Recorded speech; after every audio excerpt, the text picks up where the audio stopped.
Hi, good morning, everyone. Today is Monday, and I just want to remind you of something today. You may be tired, but you are not finished. And maybe right now you are carrying something that nobody else knows about. You may smile in front of many people, go to work, or even taking care of your family. You answer calls and messages, and of course, you continue your responsibilities. But deep inside, you're saying, Lord, I don't know how much longer can I do this. If that is you today, I want you to hear this. Please don't give up. Sometimes life doesn't become difficult because you're doing something wrong. And sometimes difficult seasons just simply come. There are moments when we lose people that we really love, and there are moments when our plans doesn't work out. There are moments that we will feel forgotten, rejected, disappointed, or completely just lost. And sometimes we may ask God, why is this happening to me? But also, maybe we don't need to understand everything today. Maybe our job is simply keep on trusting Him, because what you are going through today is not the whole story of your life. And your current situation is not your final destination. Your tears are not the end of your story. Your failures are not your identity. And your darkest seasons does not mean that God has abandoned you. Remember this, even the night eventually gives way to morning.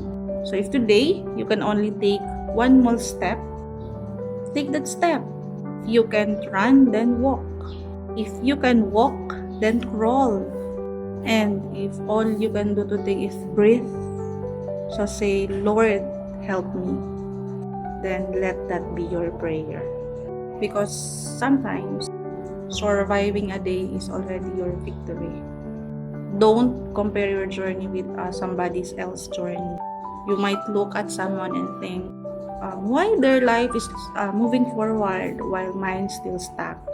But you don't know their struggles, and they don't know yours. God's timing in your life is different.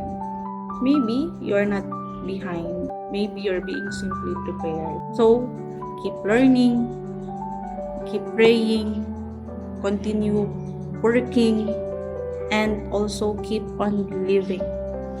Keep becoming that person that you're meant to be.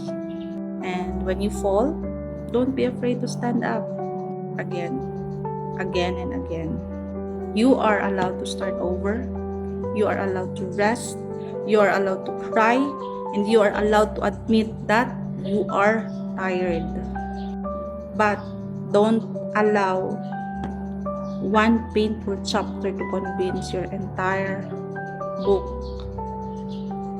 is hopeless. There are still chapters you haven't read. Are still people you haven't met. There are still opportunities that you haven't seen.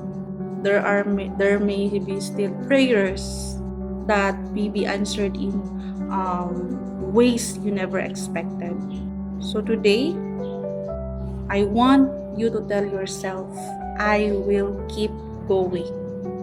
Not because everything is easy, but because I believe that there is purpose in my life.